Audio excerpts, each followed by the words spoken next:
where a gunman killed 12 people. After that, the gloves came off in a debate hosted by the nonpartisan Virginia Bar Association.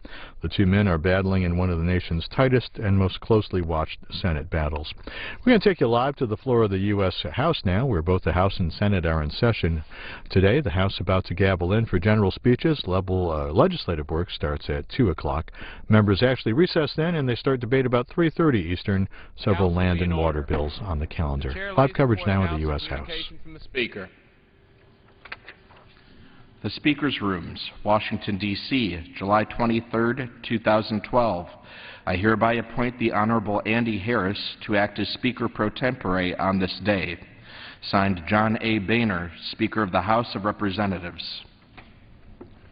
Pursuant to the order of the House of January 17, 2012, the Chair will now recognize members from lists submitted by the majority and minority leaders for morning hour debate.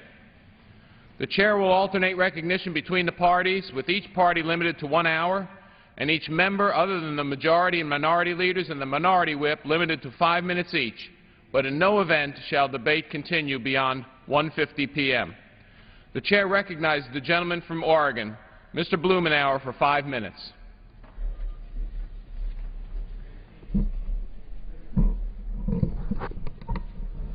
Imagine the headline: outbreak of serious illness strikes. 12 people killed, 58 hospitalized, just like similar outbreaks. But the federal government prohibits the Center for Disease Control from investigating. Or another headline: 70 trapped in a collapsed building, 20 dead or critically injured, and your government makes it illegal for government organizations to collect data, to study what could be done to solve it, to minimize this carnage in the future. People would be justifiably outraged. They expect government to protect them and to help understand the nature of threats in the workplace, the marketplace, or in our homes. At some level, we want to know about why cars malfunction, or there are patterns of disease, illness, injury, or mechanical failure. That is what our government is supposed to do. If food safety, mine safety, or TSA fails, there would be calls for accountability. Sadly, that's not what is happening as the nation recoils in anguish at another outbreak of gun violence. The 70 killed or wounded are the latest in a pattern that happens repeatedly, predictably, with overall loss of life being in the tens of thousands over the years. What is as appalling as the loss of life is the fact that we not only refuse to do anything about it, but we allow political bullies to intimidate us from even researching the facts. Now, there's never been a threat in this country that sportsmen will not be able to hunt or target shoot. That false specter raised by the gun lobby so successfully that today there's virtually no gun protection. But that doesn't stop the #1 gun advocacy group, the National Rifle Association, from making things up, creating phony threats to gun ownership.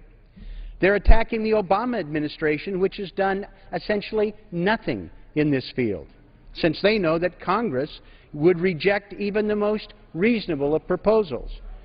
It has been impossible, for example, to close the gun show loophole, where people can get unlimited amounts of guns without a reasonable background check. The NRA is at work to make sure that people on the no-fly list, because they are threats to national security, can purchase guns. That data cannot be shared between ATF and Homeland Security dealing with potential terrorists. The NRA argues that all we need is for existing gun laws to be enforced, while they systematically set about to dismantle which laws we have and then defund even feeble government enforcement efforts. Anyone looks at the background of the recent so-called Fast and Furious controversy finds that in part the Bureau of Alcohol, Tobacco, and Firearms is dysfunctional because it's constantly under assault by the NRA for its most modest steps and most minimal budgets. We cannot even study gun violence, patterns, causes, and potential solutions. While I didn't know anybody in Aurora, this most recent tragic, senseless rampage touches home for me. As I was growing up, a young man in a family that I was close to was killed by an act of random gun violence. And as I followed the issues over the years, I continue to feel that there's no reason to permit armor-piercing cop-killer bullets to be sold like Tic Tacs, that automatic weapons should be available over the counter with 100-bullet magazines like the killer in Colorado had that facilitate such sprees. These things have no useful purpose in sports activities or target shooting. I find it appalling that we as citizens have enabled Congress to act in a spineless fashion to be taken over in the area of gun safety by the NRA, that we refuse to deal with something that has serious law enforcement implications so that we alone in the developed world are most at risk for random gun violence. Anytime there's a mass killing spree, I hope against hope for a more enlightened reaction. Perhaps the gun owners themselves, the majority of whom disagree with the NRA, extreme positions, will join with politicians, business, the health community to come together to deal with an epidemic of gun violence in a way we would treat any other threat to the safety of our families and our communities.